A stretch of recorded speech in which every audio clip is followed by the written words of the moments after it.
మాట్లాడానని చెప్పారు, మీరు చూడలేదు. అయితే ఆయననే చూశారు.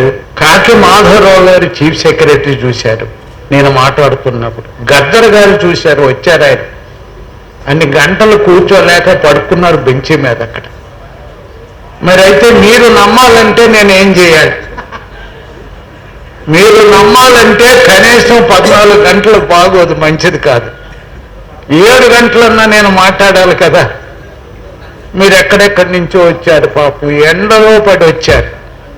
మళ్ళా నేను 7 గంటలు ఇక్కడ కూర్చోబెడితే మళ్ళా తెల్లవారిపోయిందనుకో, మళ్ళా ఎండ దెబ్బ తగులుతుంది. కాబట్టి 7 గంటలు మాట్లాడు, కనీసం 3:30 గంటలు మాట్లాడితే పర్వాలేదేమో.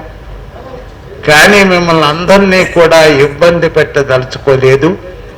ఎందుకంటే మా స్కైల్యాబ్ ఇబ్బందికరమైన పరిస్థితిలో ఉన్నాడు. స్పీకర్స్ ఎక్కువైపోయారు, మరి టైం తక్కువైపోయింది. ఆయన టైం అడ్జస్ట్ చేయడానికి నానా తంటాలు పడుతున్నాడు. ఈ స్కైల్యాబ్ గురించి ఎప్పుడు మేము వేదికల మీద కలుస్తూనే ఉంటాం. నిన్నగాక మొన్న విగ్రహావిష్కరణలో కలిసాం. మహబూబాబాద్ దగ్గర చిన్నగుండ్రాంపల్లి కదా, అది గుండంరాజుపల్లిలో. అక్కడ విచిత్రం ఏమంటే అన్ని చోట్ల అంబేద్కర్, ఫూలే, జగజ్జీవన్ విగ్రహాలే పెడతారు. అక్కడ మాత్రం అంబేద్కర్కి అదనంగా 2 విగ్రహాలు పెట్టారు. ఒక విగ్రహం ఏమంటే సర్దార్ పాపన్న విగ్రహాన్ని పెట్టారు. పోరాట యోధుడు, రాజ్యాన్ని స్థాపించాడు. భోజన రాజ్యాన్ని ఈ దేశంలో మొట్టమొదట స్థాపించినటువంటి వీరుడు, సూర్యుడు ఎవరన్నా ఉంటే ఆయనే సర్దార్ పాపన్నని గొప్పగా చెప్పుకున్నాం అక్కడ. అది పెట్టాడు కాబట్టి ఏకలవ్యుడు విగ్రహం కూడా పెట్టారు. ఎక్కడ ఏకలవ్యుడిని తరచుగా చూడం మనం. ఏకలవ్యుడి విగ్రహం గురించి కూడా మాట్లాడాం. సో ఇట్లాగా అనేక వేదికల మీద స్కైల్యాబ్ మేము కలుస్తానే ఉంటాం. అయితే స్కైల్యాబ్ గురించి నేను స్కైల్యాబ్ ఏంటమ్మా కొత్తప్పుడు, ఇప్పుడు మాట కాదు. ఇది కొత్తగా KVPS పెట్టినప్పుడు 28 ఇంచుమించు 28 సంవత్సరాలు 28 సంవత్సరాల క్రితము ఈ స్కైల్యాబ్ ఏంటి పేరు ఇలాగుంది, ఎవరికి ఉండదే.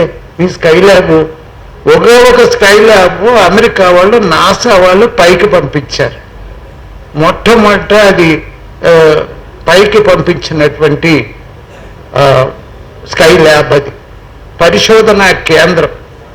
ఆ పరిశోధనా కేంద్రం పేరు స్కైల్యాబ్. కానీ అది పడిపోయింది. 2 సంవత్సరాల నుండి పడిపోయింది. నేను అనుకున్నాను ఆ స్కైల్యాబ్ పడిపోవడమే మంచిదైంది అనుకున్నాను. ఎందుకు మంచిది అనుకున్నానంటే ఈ స్కైల్యాబ్ పైన ఉంటే మనకేం ఉపయోగం లేదు. ఈ స్కైల్యాబ్ కింద పడి ఎక్కడ పడిందంటే ఎర్ర సముద్రంలో పడింది. ఈ ఎర్ర సముద్రంలో ఈదుకుంటూ మరి నీలి సముద్రం కూడా మనకు అవసరమేనని లాల్ నీమ్ సిద్ధాంతాన్ని మరి దాన్ని పట్టుకుని దానిలో ఒక భాగంగానే KVPS వచ్చింది. పూర్వం బాబాసాహెబ్ అంబేద్కర్ని కమ్యూనిస్టులు దూరం పెట్టారు. మేమంతా బాధపడుతూ ఉండేవాళ్ళం. అసలు అంబేద్కర్ యొక్క కుల నిర్మూలన సిద్ధాంతం లేకుండా మరి వర్గ పోరాటము విజయాన్ని సాధించలేదని అంబేద్కర్ ఇన్హిలేషన్ ఆఫ్ కాస్ట్లో చెప్పినటువంటి దాన్ని మేము అప్పుడప్పుడు గుర్తు చేసుకుంటూ ఉండేవాళ్ళం. అందువల్ల ఇది ఎప్పుడు మారుతుంది కమ్యూనిస్టుల యొక్క దృక్పథం అనే ఆలోచనతో. ఒకప్పుడు మేమంతా కమ్యూనిస్టులోని పుట్టినోళ్ళు, అందరికీ తెలిసిన విషయాలే. దళితుడంటేనే ముందు కమ్యూనిస్టుగానే ఉంటాడు. తర్వాత అనేక కారణాల వల్ల అణగారిన వర్గము, బానిస వర్గాన్ని నుంచి వచ్చాము. ఎందుకంటే అంబేద్కరే చెప్పాడు, బానిసత్వాన్ని సృష్టించింది కుల వ్యవస్థ భారతదేశంలో. నీకు చదువు లేకుండా చేసింది అజ్ఞానంలో నింపింది. చదువు లేకపోతే నీకు ఉద్యోగం లేదు, ఉద్యోగం లేకపోతే నీకు ఆదాయం లేదు, నీకు తిండి లేదు, నీకు ఆత్మగౌరవం లేదు. అంటరానితనంతో నలిగిపోయినటువంటి ప్రజలందరికీ కూడా విముక్తి కలగాలంటే కుల నిర్మూలన జరగవలసిందని ఒక గ్రంథాన్ని రాశాడు. ఆ గ్రంథం రాసే వరకు కూడా ఎవరికి అవగాహన పూర్తిగా లేదు కుల నిర్మూలన మీద. ఆ కుల నిర్మూలన సిద్ధాంతాన్ని పట్టుకుని మొట్టమొదటిసారిగా అంబేద్కర్ రాసిన ఇన్హిలేషన్ ఆఫ్ కాస్ట్ అన్నాడు ఇంగ్లీష్లో. ఇన్హిలేషన్ ఆఫ్ అంటే దాన్ని తెగ నరకండి అని దాని అర్థం. డిస్ట్రాయ్ అంటే నాశనం చేయండి అని, మరి ఎన్హిలేషన్ అంటే దాన్ని తెగ నరకండి, దాన్ని కూకటవేలతో పికిలించండి అని అంత ఎంఫసిస్తో రాసినటువంటి గ్రంథాన్ని మొట్టమొదటిసారిగా 1968లో మేము ఒక సంఘాన్ని పెట్టాం. అంబేద్కర్ మెమోరియల్ సొసైటీ తరఫున బోయ భీమన్న గారి దగ్గరికి వెళ్ళి, పెద్ద కవి, ఎస్సీ కవి, దళిత కవి, ఆయన దగ్గరికి పోయి ఇది ట్రాన్స్లేట్ చేయాలని ట్రాన్స్లేట్ చేయించి మొట్టమొదట తెలుగులో పబ్లిష్ చేసినటువంటి ఒక గొప్ప అవకాశం మాకు కలిగింది. దానికి నేను జనరల్ సెక్రటరీగా, తిరుపతి గారు నాకు ఆయన చనిపోయాడు పెద్ద ఆయన ఫౌండర్ ప్రెసిడెంట్ మన వెల్ఫేర్ అసోసియేషన్కి ఆయన. అప్పటి నుంచి కూడా ఈ కుల నిర్మూలనని మరి మేము కొంత ముందుకు తీసుకెళ్ళడానికి ప్రయత్నం చేశాం.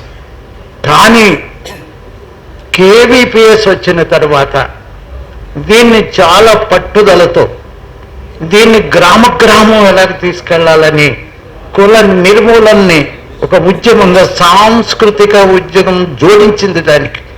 ఎందుకంటే ఇప్పుడు మన మిత్రులు పాడారు, అద్భుతంగా పాడారు. మేము అంబేద్కర్ బుర్రకథలో భాగంగా ఒక బుర్రకథను ఎవరు రాసిన వాళ్ళు లేరు ఆ రోజుల్లో. ఇది 1968లో మాట చెప్తున్నాను. అంబేద్కర్ మీద బుర్రకథ లేదు, అల్లూరి సీతారామరాజు మీద బుర్రకథ ఉంది, మరి కానీ అంబేద్కర్ మీద లేదు. ఆ బుర్రకథని గద్దరు వచ్చినప్పుడు నా దగ్గరికి ఆయన 19 సంవత్సరాలప్పుడు వస్తే బుర్రకథను తయారు చేసి ఒక టీముని తయారు చేసి నాకు గవర్నమెంట్ ఇచ్చినటువంటి కారులో, ఆఫీసర్ని కాబట్టి ఒక కారు ఇస్తారు. ఈ కారు రకరకాలుగా ఉపయోగిస్తారు ఆఫీసర్స్. క్లబ్బులు పోతారు, లేకపోతే సినిమాకు పోతారు. ఆ రోజుల్లో గండిపేట ఫేమస్, గండిపేటకి వెళ్ళేవారు.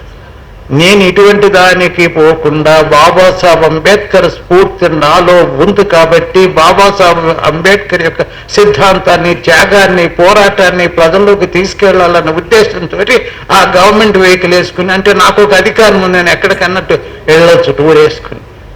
కానీ మిగతా వాళ్ళు వెళ్ళరు, టూర్ వేసుకుంటారు కానీ సినిమా థియేటర్కి పోతారు, లేకపోతే ఇంకెక్కడికో పోతారు. ఆ రకంగా గ్రామాన్ని తిరిగినప్పుడు కొంతవరకు మనం చెప్పగలిగాం, పూర్తి స్థాయిలో చెప్పలేకపోయాం. ఎందుకంటే అంబేద్కర్ జీవిత చరిత్ర చాలా సుదీర్ఘమైన జీవిత చరిత్ర కాబట్టి ఆయన పోరాట చరిత్ర ఒకట మాత్రం చెప్పేవాడు. ఏం చెప్పేవాళ్ళమంటే బాబాసాహెబ్ అంబేద్కర్, ఇందాక వినయ్ కుమార్ గారు అన్నారు కదా, ఈ కుల నిర్మూలన జరగాలంటే మనుధర్మ శాస్త్రాన్ని తగలబెట్టాలని ఆలోచించాడు. మనుధర్మ శాస్త్రాన్ని తీసుకెళ్లి ఏ చెరువులు నీళ్లు తాగడానికి మొట్టమొదటిసారిగా లక్షలాది మందితో బాబాసాహెబ్ అంబేద్కర్ పోరాటం చేశాడు. చెరువులో నీళ్లు తాగి నాకు స్వతంత్రం ఉందరా, కబడ్దారు అగ్రకులాల్లో ఎవడైనా మా మీదకు వస్తే సహించేది లేదని సింహగర్జన చేసినటువంటి సంఘటన మహాసత్యాగ్రహ పోరాటంలో జరిగింది. అదే ప్లేస్లో మనుధర్మ శాస్త్రాన్ని తీసుకెళ్లి దాన్ని తగలబెట్టినటువంటి చరిత్ర బాబాసాహెబ్ అంబేద్కర్ సృష్టించాడు. ఇదిగో దీన్ని తగలబెడుతున్నాను, ఇది పుస్తకం, ఇది తగలబడినంత మాత్రాన సిద్ధాంతం తగలబడదు, కుల వ్యవస్థ కాదు. దీనిని ఉద్యమ రూపంలో, పోరాట రూపంలో ముందుకు తీసుకెళ్లాలని తగలబెట్టడమే ఒక విప్లవంగా మారింది ఆ రోజున. అందుకనే అంబేద్కర్ సోషల్ రిఫార్మర్ కాదు, సోషల్ రెవల్యూషనరీ అయ్యాడు అనేసి సందర్భంగా మనం చేస్తున్నాను. మరైతే మనం ఏం చేయాలన్నది ఇప్పుడు ఆయనైతే సిద్ధాంతం ఇచ్చాడు. తర్వాత మన సిపిఎం పార్టీ వాళ్ళే గ్రహించారు, ఈ పార్టీ ముందుకు పోవాలంటే, ఇక్కడ సమసమాజం ఏర్పడాలంటే అంబేద్కర్ మరి లేదు మార్క్స్ ఆశించినటువంటి సమసమాజం, ఈ సామాజిక వ్యవస్థ మార్పు రావాలంటే కులం నిర్మూలన కావాలన్న ఉద్దేశంతో కేవీపీఎస్ ముందుకొచ్చింది. కేవీపీఎస్ను సృష్టించినప్పటి నుంచి కూడా ముందు ప్రెసిడెంట్ మన వెస్లీ గారు, ఆయనే మొట్టమొదటి ప్రెసిడెంట్. అంతే, మొట్టమొదటి ప్రెసిడెంట్ మీరే అని బాగా గుర్తు నాకు. మేము వచ్చాము, మమ్మల్ని అందరినీ పిలిచారు. అప్పటి వరకు మేము దూరంగా ఉన్నాం, కమ్యూనిస్ట్ పార్టీ కూడా దూరంగా పెట్టింది. వీళ్ళు అంబేద్కరైట్స్ మన వాళ్ళు కాదేమో అనుకున్నారు. మరి ఆయన వచ్చిన తర్వాత, కేవీపీఎస్ వచ్చిన తర్వాత మమ్మల్ని కలుపుకోవడమే కాదు, మా వేదిక మీద కూడా మాట్లాడడం మొదలుపెట్టారు. వాళ్ళ వేదిక మీద మమ్మల్ని మాట్లాడించారు. ఇది లాల్నీల ఐక్యతగా మేము భావించాము. అదొక ఉద్యమంగా మారింది, కానీ ఎందుకో కొంత ఆగింది. అయితే ఈ సందర్భంగా నేను ఎక్కువ మాట్లాడకుండా దీన్ని ఏ రకంగా ఉద్యమ రూపంలో తీసుకెళ్లాలన్నదే ఇప్పుడు. కులము ఉన్నంత కాలం కూడా భారతదేశం నష్టపోయింది. ఎలా నష్టపోయింది, నాశనమైంది భారతదేశం అంబేద్కర్ చెప్పుకుంటూ వచ్చారు. చదువు లేకపోవడం వల్ల విజ్ఞానం లేకుండా పోయింది, విజ్ఞానం లేకపోవడం వల్ల అభివృద్ధి లేకుండా పోయింది. ఎందుకంటే మన దేశంలో ఎన్నైతే ఇన్వెన్షన్స్, ఇప్పుడు మీరు బస్సు మీద వచ్చారు, ఈ బస్సు ఎవరు కనిపెట్టారయ్యా? జర్మనీ వాడు కనిపెట్టాడు. మనం రైలు మీద రోజు పోతున్నాం, మరి ఎవడు కనిపెట్టాడు? రైలు ఇంగ్లాండ్ వాడు కనిపెట్టాడు. పోనీ ఏమన్నా సైకిల్ అన్నా మనోడు కనిపెట్టాడా? సైకిల్ కూడా కనిపెట్టలేదు, అదే ఇంగ్లాండ్ వాడే కనిపెట్టాడు. పోనీ ఏమన్నా రాసుకునే పెన్నన్నా కనిపెట్టాడా? ఇండియా వాడు పెన్ను కనిపెట్టలేదు. పోనీ పెన్ను అప్పుడేమో చదువులేదు అనుకున్న తర్వాత బాల్ పెన్ అన్నా కనిపెట్టావా? అది కనిపెట్టలేదు. పోనీ ఇప్పుడు కొంతమంది చదువుకున్నారు కాబట్టి కంప్యూటర్ అన్నా కనిపెట్టారా? కంప్యూటర్ లేదు. మరి ఫోన్ అన్నా కనిపెట్టారా? లేదు. ఈ వెలుగుతున్న బల్బ్ అన్నా కనిపెట్టారా? ఏం కనిపెట్టలేదు. మరి ఏం కనిపెట్టాడయ్యా అంటే జీరో కనిపెట్టాడు. ఇది నిజం. జీరో అన్న అక్షరం ఏదైతే ఉందో అంకె, ఈ అంకెని కనిపెట్టింది ఒక్కటే భారతదేశం వాడే కనిపెట్టాడు. మిగతాది ఏది కూడా కనిపెట్టలేదు. అయితే అరబ్ దేశస్తులు కూడా మేము కూడా జీరో మాది అంటారు. ఏదైనప్పుడు పోనీ మీరు కదా మాదే అనుకున్నాం అంటే ఒక జీరో మిగిలింది తప్పించి మనం కనిపెట్టిన దానిలో ఈ భారతదేశంలో ప్రపంచం అంతా అభివృద్ధి చెందడానికి అవసరమైన ఏ ఒక్కటి కనిపెట్టలేకపోయాం. కారణం ఏమంటే మనధర్మ శాస్త్రం మనం చదువు లేకుండా చేసింది. కాబట్టి ఆ మనధర్మ శాస్త్రం సృష్టించినటువంటి కుల వ్యవస్థను మనం నిర్మూలన చేయవలసిన అవసరం ఉంది. అప్పుడే మనకి అన్ని రంగాల్లో కూడా మనకి మన ప్రాతినిధ్యం వస్తుంది. ఇది చివరికి ఏమంటే ఎందుకు కంటిన్యూ అవుతుంది? పెద్ద కులం వాడే పెద్ద ఉద్యోగం చేస్తున్నాడు, పెద్ద కులం వాడే ముఖ్యమంత్రిగా ఉంటున్నాడు, పెద్ద కులం వాడే అధికారము, రాజ్యాధికారమే కాదు, ఏదైతే ఈ రోజున వనరులు ఉంటున్నామో, ఎవరయ్యా మన లిస్ట్ వచ్చింది కదా, బిలియనర్స్ లిస్ట్ వచ్చింది. మన దేశం 6వ స్థానంలో ఉంది. 6వ స్థానంలో బిలియనర్స్ ఉన్న దేశం అంటే కోటీశ్వరులు ఉన్న దేశం. ఏ దేశం అయ్యా? భారతదేశం ఒక పేద దేశం అయితే అందులో కోటీశ్వరులు నివసిస్తున్నారని నేను అంటాను. భారతదేశం పేద దేశం, కోటీశ్వరులు నివసిస్తున్నారు. వాళ్ళేమో జీడీపీ అని యావరేజ్ని కడతారు. మన ఊర్లో భూస్వామికి 10,000 ఉంటుంది, రామచంద్రారెడ్డి, విష్ణు రామచంద్రారెడ్డి ఎవరొకరు, ఓ 10,000 20,000 ఉంటుంది. మనవాడికి ఏమో 5 ఉంటుంది, 2 ఉంటుంది, 3 ఉంటుంది. యావరేజ్ కట్టి ఈ ఊరిలో పొలము యావరేజ్ని ఒక్కొక్కడికి డివైడ్ చేసేటప్పటికి చాలా ఉందే భూమి ఒక్కొక్కడికి అనేటువంటి యావరేజ్గా తీసుకుని జీడిపి అనేది సృష్టించి మనందరినీ మాయ చేస్తున్నటువంటి వ్యవస్థ మారాలంటే అగ్రకుల ఆధిపత్యాన్ని మనం దించవలసిన అవసరం ఉంది. మరి ఎట్లా దించాలా? ఎవరిని? ఓటు అనే హక్కు ఇచ్చాడు బాబాసాహెబ్ అంబేద్కర్. ఆ ఓటును ఉపయోగించేటప్పుడే మనం తెలివిగా ఉపయోగించలేకపోతున్నాం. ఎవడైతే మనం దోపిడీ చేస్తున్నాడో దోపిడీ గారికి ఓటేస్తున్నాం, డబ్బులు తీసుకుని ఓటేస్తున్నాం, లేకపోతే ఇంకో సారా తాగి మరి బిర్యానీకి కూడా మనం లొంగిపోయి వాడికి ఓటేస్తున్నామంటే ఈ ఓటు వచ్చేటప్పుడు ఈ చైతన్యాన్ని తీసుకురావాలంటే దానికి ముందు సామాజిక విప్లవం రావాలి. ఈ సామాజిక విప్లవంతో రాజకీయ విప్లవం వస్తుంది.